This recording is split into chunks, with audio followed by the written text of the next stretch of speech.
అబ్బో ఇక్కడ కేజీ చీరలు కొంటే అర కేజీ చీరలు ఫ్రీ అంట. మంగళ్య షాపింగ్ మాల్ కేజీల్లో సేల్, టన్నుల్లో ఆనందం. Sai Krishna lockup dead body మాయం కేసులో సిఐ నాగరాజు సిట్ విచారణ ముగిసింది. 7 రోజుల పాటు నాగరాజును విచారించిన సిట్ అధికారులు మార్కాపురం నుంచి విజయవాడ తీసుకొచ్చిన తర్వాత జరిగిన పరిణామాలపై ప్రశ్నించారు. సాయి కృష్ణను ఎక్కడెక్కడ తిప్పారు, ఎందుకు టార్చర్ చేశారు, సాయి కృష్ణ ఎపిసోడ్లో ఎవరెవరి పాత్ర ఉంది, ఇటువంటి అనేక కోణాల్లో ప్రశ్నించారు. స్టేషన్ సిబ్బంది ప్రమేయంపై విచారణ జరిపిన సిట్ అధికారులు సీసీ ఫుటేజ్ డిలీట్ పై విచారణ జరిపారు. సిట్ విచారణకు నాగరాజు పూర్తి స్థాయిలో సహకరించలేదని తెలిపారు.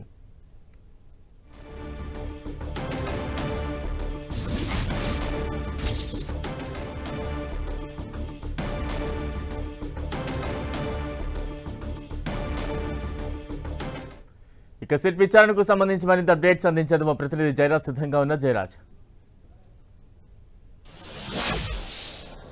బలరాం, సాయి కృష్ణ లాకప్ డెత్ కేసులో ప్రధాన నిందితుడిగా ఉన్నటువంటి మాజీ సిఐ నాగరాజు మరికొద్దిసేపట్లో విజయవాడ కోర్టుకి తీసుకురాబోతున్నారు. ఆయన 7 రోజుల పాటు సిట్ విచారించింది. దాదాపు ఎక్కువ పూర్తి స్థాయిలో విచారణకు ఆయన అయితే సహకరించలేదని తెలుస్తూ ఉంది.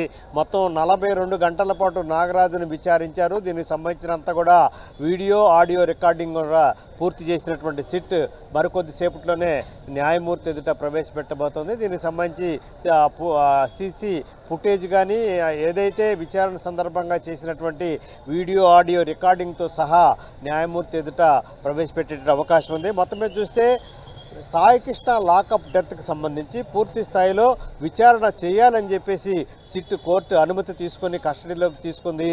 అయితే నాగరాజును 42 గంటల పాటు సిట్ విచారించినప్పటికీ అనేక రకాలైనటువంటి ప్రశ్నలు, అసలు సాయి కృష్ణని తీసుకురావటం, ఆ తర్వాత ఎక్కడెక్కడ విచారించడం, ఈ విచారణ సందర్భంగా జరిగిన పరిణామాలు, సాయికృష్ణ ఏ ప్రాంతాల్లో తిప్పారు, సాయికృష్ణ నిజంగా చనిపోయాడా, చనిపోతే డెడ్ బాడీని ఏం చేశారు, ఆ విషయం పై ఉన్నతాధికారులకు తెలియజేశారా, సాయికృష్ణ తల్లిని బెదిరించారా, సాయికృష్ణ తల్లి కృష్ణలంక పోలీస్ స్టేషన్కి వస్తే ఏ విధంగా ఆవిడ పట్ల దురుసుగా ప్రవర్తించారు, తదితర అన్ని రకాల కోణాల్లో సిట్ అనేక రకాలైన ప్రశ్నలు సంధించింది.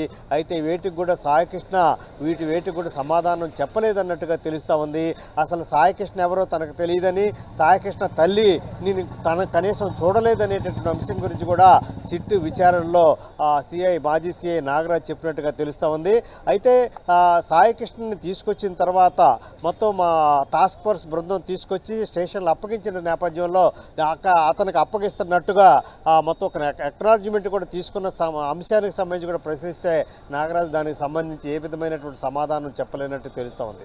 మొత్తం 42 గంటల పాటు జరిగిన విచారణలో నాగరాజు నుంచి సాయికృష్ణ కస్టోడియల్ డెత్కి సంబంధించి ఏ రకమైనటువంటి సమాచారాన్ని రాబట్టలేని పరిస్థితి ఉన్నట్టుగా సమాచారం అందుతూ ఉంది. మొత్తం మీద చూస్తే 42 గంటల పాటు, దాదాపు 7 రోజుల పాటు 42 గంటల పాటు మాజీ సిఐ నాగరాజుని విచారణ సందర్భంగా ఎలాంటి కీలకమైనటువంటి అంశాలు ఆయన నుంచి దానికి సంబంధించినటువంటి సమాధానాలు రాలేదన్నట్టుగా సమాచారం అందుతుంది. మొత్తం మీద చూస్తే ఇప్పుడు 42 గంటల పాటు చేసినటువంటి విచారణ, దానికి సంబంధించినటువంటి ఆడియో వీడియో రికార్డింగు, మిగతా అంశాలన్నీ కూడా ఈరోజు మరికొద్దిసేపట్లోనే న్యాయమూర్తి ఎదుట ప్రవేశపెట్టే అవకాశం ఉంది. బలరాం, జరజ్ అంటే విచారణలో భాగంగా నాగరాజ్ అయితే సహకరించలేదు, పూర్తి స్థాయిలో ఆయన నుండి ఇన్ఫర్మేషన్ అయితే రాబట్టలేకపోయారు.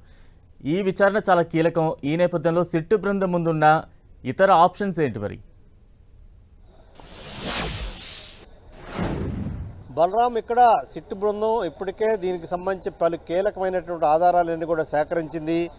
అయితే అటు సాయికృష్ణ తల్లి ఇచ్చినటువంటి ఎవిడెన్సు, అదేవిధంగా ఇందులో కీలక పాత్ర పోషించినటువంటి స్టేషన్ సిబ్బంది ఇచ్చినటువంటి ఎవిడెన్సు, అదేవిధంగా సాయికృష్ణ ఎక్కడెక్కడ తిప్పారు, ఎక్కడెక్కడ ఆర్ఎంపీ డాక్టర్ కానీ, దీనికి సంబంధించినటువంటి కానిస్టేబుల్స్ ఇద్దరు కానీ, అదేవిధంగా సురేష్ పాత్ర కానీ, తదితర అన్ని రకాలైనటువంటి ఎవిడెన్స్లన్నీ కూడా సిట్ సేకరించింది. ఆ దిశగానే సేకరించినటువంటి ఎవిడెన్సులు, సాక్ష్యాలు, ఆధారాల నేపథ్యంలోనే అనేక రకాల ప్రశ్నలు సంధించినప్పుడు కూడా అసలు తనెవరో, సాయికృష్ణ ఎవరో తనకు తనకు తెలియదని, సాయికృష్ణ తల్లి ఎవరు తను చూడలేదని, అదేవిధంగా అసలు ఈ లాకప్ డెత్ అనే అంశానికి సంబంధించి తనకు ఎలాంటి ప్రమేయం లేదనేటటువంటి అంశాన్ని మాత్రమే సిట్ పోలీసులకి మాజీ సిఐ చెప్పినట్టుగా తెలుస్తూ ఉంది. దీనికి సంబంధించి అదనంగా ఎలాంటి సమాచారం కూడా, ఏ విధమైనటువంటి అంశాలు కూడా సిట్ పోలీసులకు ఇచ్చినట్టుగా తెలియట్లేదు. అయితే మొత్తం మీద చూస్తే ఇప్పటికే సిట్ దీనికి సంబంధించినటువంటి అనేక కోణాల్లో కీలకమైనటువంటి ఆధారాలు, కీలకమైనటువంటి సాక్ష్యాలను కూడా నమోదు చేసినటువంటి నేపథ్యంలో ఇప్పుడున్నటువంటి పరిస్థితుల్లో మరికొద్దిసేపట్లోనే సిఐ నాగరాజుని ఇప్పుడు ప్రస్తుతం అయితే విజయవాడ ప్రభుత్వ ఆసుపత్రిలో వైద్య పరీక్షలు నిర్వహిస్తున్నారు. మరి కొద్దిసేపట్లో న్యాయమూర్తి ఎదుట ప్రవేశపెడతారు. అనంతరం న్యాయమూర్తి ఇచ్చిన ఆదేశాల నేపథ్యంలో తరువాత ఆయన రాజమండ్రి సెంట్రల్ జైలు తరలించేటటువంటి అవకాశం ఉంది. Balaram. Right, thank you Jayaraj.